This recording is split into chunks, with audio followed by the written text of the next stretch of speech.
നമസ്കാരം. മലയാള സിനിമയുടെ വാരഫലം പ്രവചിക്കുന്നവർക്കുള്ള മറുപടിയാണിത്. പറയാനുള്ളത് മാസ്റ്റർ പീസിന്റെ പേരും പേറ്റുനോവും വരെ ഏകപക്ഷീയമായി നിരൂപിച്ചവരോടാണ്. ആദ്യമേ പറയട്ടെ, ശീതീകരിച്ച സ്റ്റുഡിയോ ഫ്ലോറിലിരുന്ന് ആരോ പടച്ചുവെച്ച വാരഫലം പുലമ്പുന്നവരെക്കാൾ ലക്ഷോപലക്ഷം വരുന്ന പ്രേക്ഷകരാണ് ഒരു സിനിമയുടെ വിജയവും പരാജയവും നിർണ്ണയിക്കുന്നത്.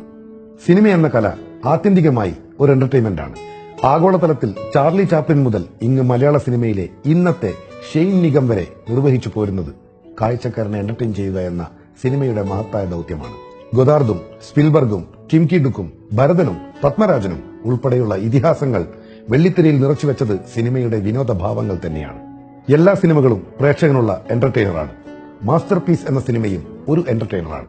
പ്രേക്ഷകർ ഏറ്റെടുത്ത മാസ് എന്റർടൈനർ. മലയാള സിനിമയുടെ ഇന്നേ വരെയുള്ള റിലീസ് ഡേ കളക്ഷനിൽ റെക്കോർഡിട്ട മാസ്റ്റർ പീസ് അത് തെളിയിച്ചിട്ടുമുണ്ട്. ആയിരക്കണക്കിന് ഷോകളിൽ ഹൌസ്ഫുള്ളായി സിനിമ ഏറ്റെടുത്ത ലക്ഷക്കണക്കിന് പ്രേക്ഷകർ വിഡ്ഢികളാണെന്ന് വിളിച്ചു പറയുന്ന ഈ വാരഫലക്കാർ തന്നെയല്ലേ യഥാർത്ഥ വിഡ്ഢികൾ. യുക്തിക്ക് നിരക്കാത്ത താരതമ്യ വിളംബരങ്ങളും സാങ്കേതികത്വം ലേശം അറിയാതെയുള്ള കുറ്റപ്പെടുത്തലുകളും നിറഞ്ഞതാണ് നിങ്ങൾ കഴിഞ്ഞ ദിവസങ്ങളായി കേട്ടുകൊണ്ടിരിക്കുന്ന അസംബന്ധ നാടക വാരഫലം. ഈ പ്രായത്തിലും ഇങ്ങനെയുള്ള കഥാപാത്രങ്ങൾ ചെയ്യാനുള്ള യുവത്വം മമ്മൂട്ടി എന്ന നടനിൽ തുടിച്ചു നിൽക്കുന്നതുകൊണ്ടാണ് കാഴ്ചക്കാർ കൈയടിക്കുന്നത്. പ്രതിഭയുള്ള സംവിധായകർക്കൊപ്പം മമ്മൂട്ടിയിലെ നടന്റെ അപാരതയുമാണ് ആ ചിത്രങ്ങളുടെ വിജയഘടകമായിട്ടുള്ളത്. 29-ാം വയസ്സിൽ പടയോട്ടം എന്ന സിനിമയിൽ മോഹൻലാലിന്റെ അച്ഛനായി വേഷമിട്ട അതേ മമ്മൂട്ടി തന്നെ മാസ്റ്റർ പീസിൽ ചുറുചുറുക്കോടെ എത്തുന്നുവെങ്കിൽ അത് ആ നടന്റെ വിജയമാണ്. രാജാതിരാജ എന്ന സിനിമയ്ക്ക് ശേഷം വർഷങ്ങൾ കാത്തിരുന്നാണ് അജയ് വാസുദേവ് മാസ്റ്റർ പീസ് എന്ന സിനിമ സംവിധാനം ചെയ്യുന്നത്. പുതുമുഖ സംവിധായകർക്ക് മികച്ച ചിത്രങ്ങൾ ഒരുക്കാനാവില്ലെന്ന വാദവും അസംബന്ധമായ നിങ്ങളുടെ മറ്റൊരു വിലയിരുത്തലാണ്.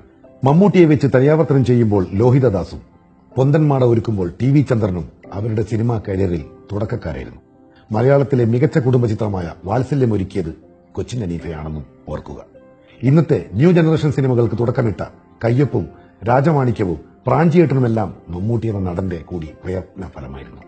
മോഹൻലാലിന്റെയും മമ്മൂട്ടിയുടെയും ലക്ഷക്കണക്കിന് വരുന്ന ആരാധകരും പ്രേക്ഷകരും ചേർന്നു തന്നെയാണ് മറ്റ് പുതുമുഖ സംവിധായകരുടെയും നല്ല ചിത്രങ്ങൾ കണ്ട് കൈയടിക്കുന്നതും പ്രോത്സാഹിപ്പിക്കുന്നതും എന്ന് ഓർക്കുക.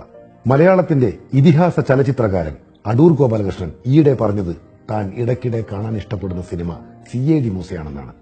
ഓരോ കാഴ്ചക്കാരന്റെയും ഇഷ്ടവും ആസ്വാദന തലവും നിർണ്ണയിക്കുന്നത് ഇതുപോലുള്ള ചാനൽ റിവ്യൂകളല്ലെന്ന് ഈ വാക്കുകളും തെളിയിക്കുന്നു.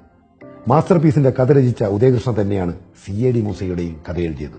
ലോക സിനിമയിലെ വിഖ്യാത നിരൂപകൻ ഡെറിക് മാൽക്കം മമ്മൂട്ടി എന്ന നടനെ വിശേഷിപ്പിച്ചത് അഭിനയത്തിന്റെ അടക്കിപ്പിടിച്ച ഊഷ്മളതയെന്നാണ്. മമ്മൂട്ടിയുടെ വൈവിധ്യങ്ങളാർന്ന മികച്ച കഥാപാത്രങ്ങളിലൊന്നാണ് മാസ്റ്റർ പീസ് എന്ന് സാരം. ഇനി വാരഫലക്കാരോട് ഒരു കാര്യം കൂടി.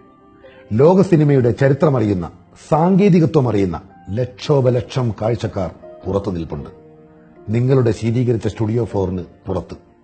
ഇനിയും അസംബന്ധ വാരഫലങ്ങൾ ടെലിപ്രോംപ്റ്ററിൽ നോക്കി ചവച്ചു തുപ്പുമ്പോൾ ഓർക്കുക, ഓർമ്മകളുണ്ടായിരിക്കണം.